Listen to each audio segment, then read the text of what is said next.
Hi, and welcome to not another repaint video. This is the process of a familiar to my Death Eater, hence it is Harry Potter inspired. I decided on a Thestral since they are my favorite magical creature of all time. This one actually got a little concept drawing before I started on her because the sculpting would be pretty different. I begin by choosing an eye, adding a little blob of Liquitex glass varnish and adding a glass cabochon to that. She's getting white eyes on the sides, so I only made the one on the forehead. The Thestral doesn't have a third eye, but it would have felt sad not to add one since all the previous familiars have one. As usual, I use Living Doll Clay by Super Sculpey. I smush a thin layer on the tinfoil base before I start sculpting for real. I used many reference pictures for this little familiar, but I made it a lot rounder to fit my design. I tried adding the details that kind of make it look gaunt, but I'm not sure I pulled it off. Anyway.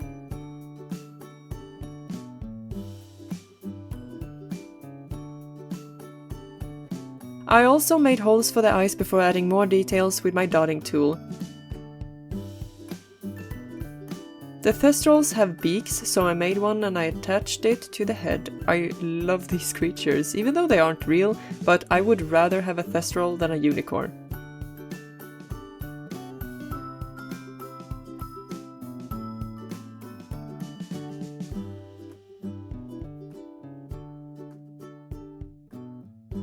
I also made nose holes. I don't know what they're called, but yeah, you get the idea.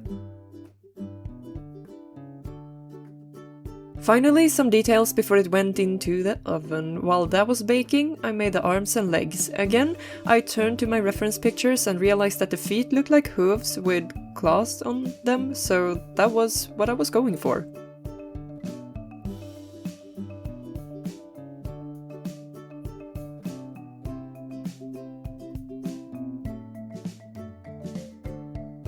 The claws turned out a little bit too long, so I trimmed them down a bit, then I made holes so I could later sew them to the body.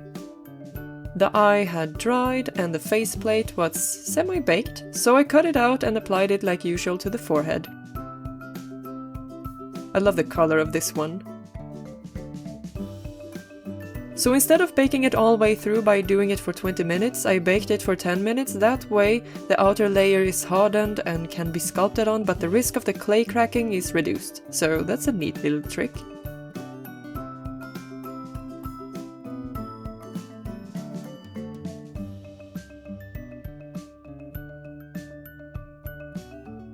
After popping the eye in the socket, I baked it for 20 minutes.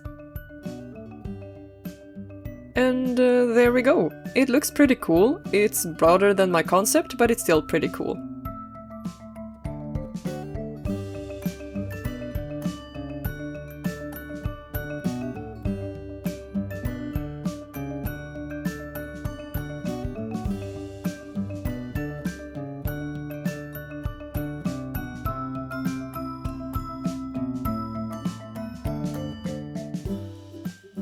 As usual, I use water and some fine-grained sandpaper to buff the surface and sand down the rough edges.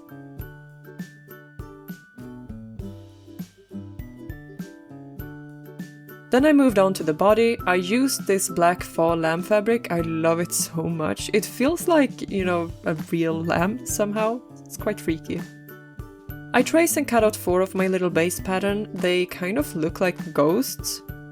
Or something else. I guess it depends on the mindset. Anyway, I also trace and cut out a circle for the head. All the pieces are ready for assembly. I start by sewing the dots on the body panels.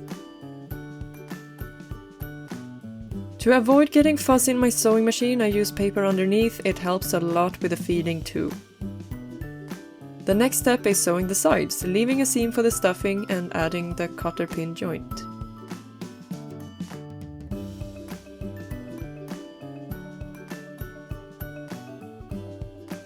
I want to say a special thanks to the person who recommended a cotter pin joint video. It was such a great help. I had no idea what it was called, so I didn't know what to search for. But it's pretty straightforward and yeah, thank you so much. I start by making a bathing cap out of the head circle, then I try to estimate where to put the joint. I keep the wood plate and the washer on the pin, putting the wood against the fabric, then I carefully push it through the material. I didn't cut anything to do this, I just pushed it through. Before moving on, I closed the head with stuffing inside, then I pinned it through the top of the body.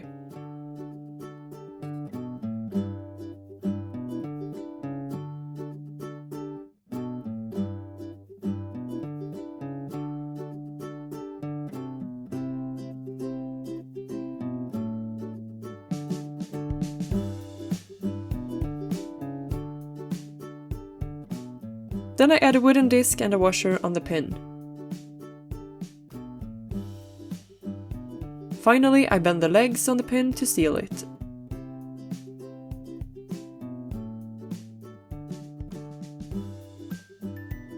And voila! A cotter pin joint! Now her head can spin around! I add stuffing to the body before I move on to the ears. I always half forget to make them.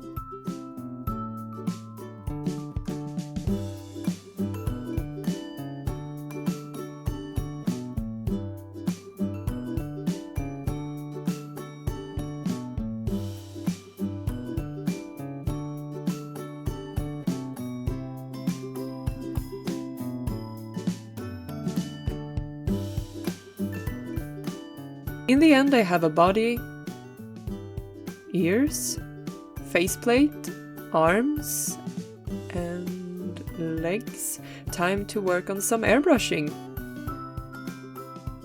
I used Schmincke with my airbrush, black and white. I decided not to use the cyan, I didn't need it in my opinion. I start with some light grey and make it darker as I go, adding more and more black. This way I don't need to clean it between layers, and I kind of hate cleaning the airbrush, truth be told.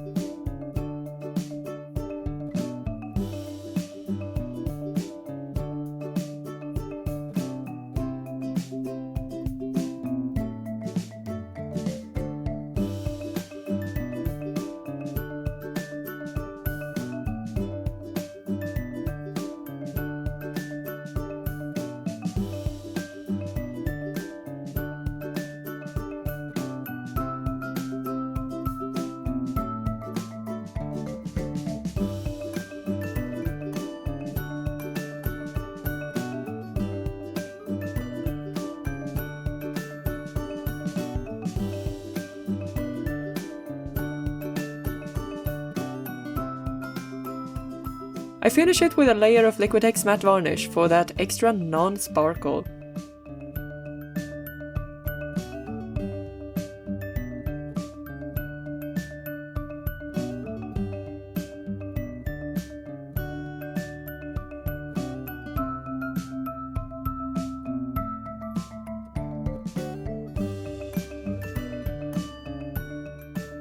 This is just some flow aid that I use to dilute the acrylics. I use it with my white paint from the Army Painter before I paint the eyes. I think it took 3 layers for it to become opaque.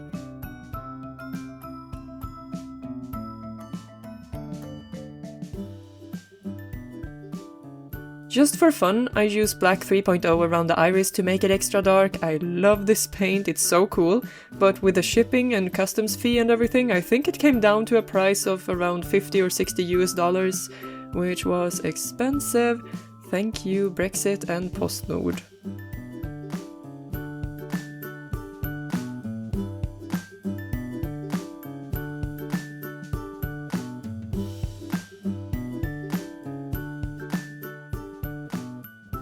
To make the eyes a little bit more realistic, I shade them with black pastels before I paint them with Liquitex gloss varnish.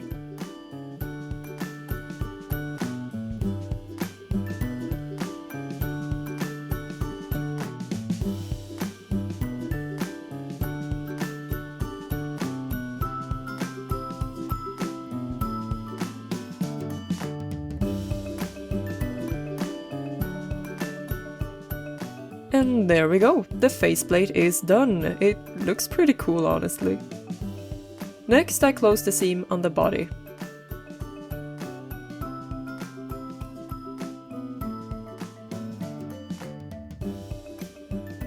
Then I hot glue the faceplate on the headpiece.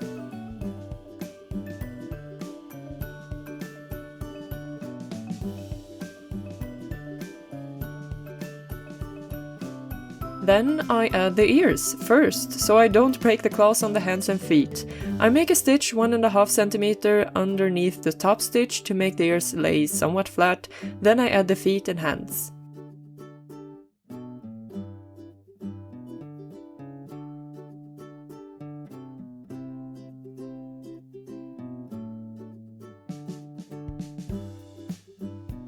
I don't know how many times I've stabbed my cuticle with the needle doing this. It's this special kind of pain. It hurts a lot.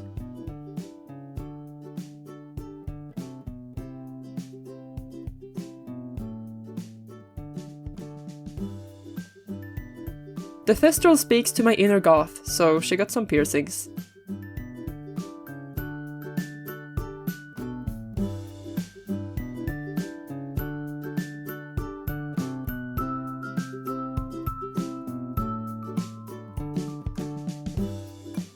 As a last-minute decision, I made a pair of wings out of PVC and a metal wire. I freehanded the pattern, cut the fabric, bent the wire and hemmed it.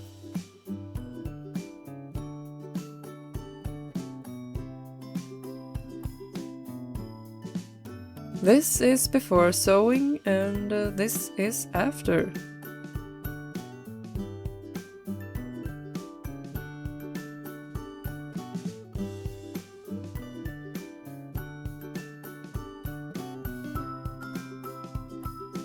Then I just sew them on the back and gosh does this look cute.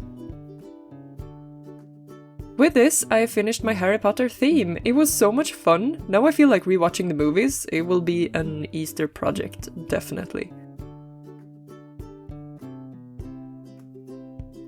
Spring has arrived, I'd like to think. April is tricky and I'm reluctant to say for sure, but the sun has come back and the weather has been fantastic the last couple of days. Except today, when it was snowing again. This winter has been long, dark and cold, so spring is very, very much welcome. How's it going in the rest of the world? How many of you have snow left? I'm curious.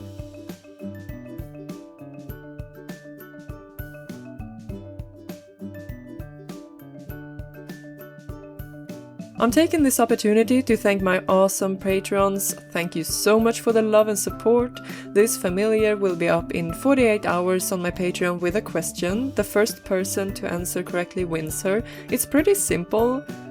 I love sending them to their new homes. So far I haven't sold any familiars, and at this point it would feel like a sort of blasphemy. They're like tokens of appreciation.